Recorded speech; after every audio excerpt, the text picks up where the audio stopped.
Hey there, I'm the creator of Patch Quest, an upcoming action roguelike game set on an abandoned jungle island. The main thing that sets Patch Quest apart from other roguelikes is your lasso. It lets you latch onto a monster and claim it as your mount. You can then use that monster's skills and abilities to your advantage. Some monsters can fly, like this. Others can tunnel underground. Some of them can summon spiny barriers that block bullets, or even use their hard shells to reflect them. Some can leave a trail of slime as they move. And this guy can even enter bullet time, just like he's in an action movie. You can mount every monster in the game, even these huge ones, and I'm adding more of them on a regular basis. In fact, this video marks the launch of the Jungle Crawler update, which adds a whole bunch of new monsters and new features. You can download the Patch Quest Alpha for free using the link in the description. It should run on just about any PC that has Windows 8 or later. And if you've already installed Patch Quest, just open the game and it will automatically patch itself. I worked really hard on this update, and I hope you enjoy playing it. For the rest of this video, I'll be explaining the game's other features and what you can expect from the demo. Let's jump in. So, here is our home base. Our goal is to collect all of the plants and minerals on this island by capturing them and bringing them back to our base. I can pull up this map that shows us the island's current layout. This island is arranged like a patchwork maze, and the twists and turns of this maze are randomized on each run, so it's important to consider which way you're going. The island is split into 4 major regions: the hills, jungle, desert, and coast. Each of these regions has unique monsters and unique loot to capture. Let's go on a few quests.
As you explore, your capture meter will gradually fill up, and when it's full, you can capture a patch. This adds every loot type on that patch to our inventory, and at the end of the run, we'll take them back home with us.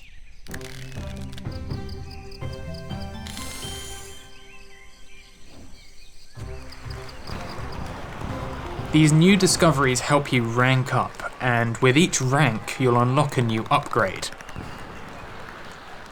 You can unlock a second and third ability for each of your mounts.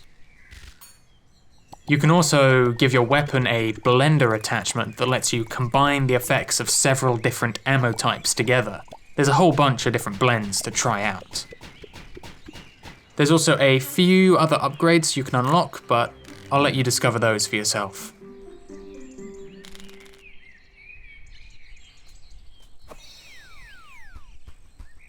Over time, your home base will begin to fill up with all the loot you've captured. If you arrange your loot by theme, you'll upgrade your patches, and this in turn will give you power-ups.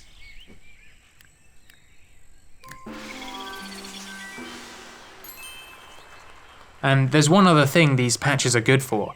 If we go back to our map, you'll notice that most of the island is greyed out. That's because a powerful storm is blocking your radar. Nobody quite knows what's causing this storm, but our scanners have been able to pick up some hotspots where the storm energy is highly concentrated. Let's go on another quest to see if we can reach one of these hotspots.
Well, it looks like we found the source of all of this. There's a hole in the patchwork fabric, and it's leaking storm energy all over the place. Fortunately, we have just the thing to plug this hole.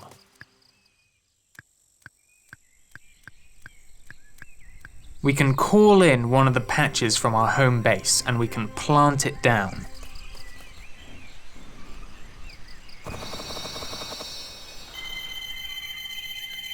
This clears away the storm from the local area, allowing our radar to work again. As a bonus, each of the loot types we planted down will have some kind of helpful effect on nearby rooms. Some loot types spawn extra health or extra ammo. Some of them clear away obstacles. And some of them even summon friendly monsters that fight on your side. And the upshot of all of this is that we can now venture a little deeper into the island. So, I had two big goals for this demo. The first was to transform the island into a twisting and turning maze. Previously, the island was arranged in a straight line where you would just run from room to room without any real variation. But now there are forks in the road and there are reasons to travel one way over another. The other goal was to let you spend your captured loot, so that's where the storm comes in. You can gradually expand your map by reaching the vortexes and then plugging them up with a patch.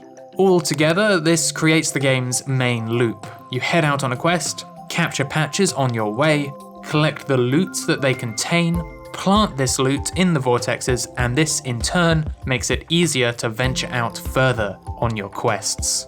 With all this being complete, Patch Quest is now ready to enter Development Phase 3.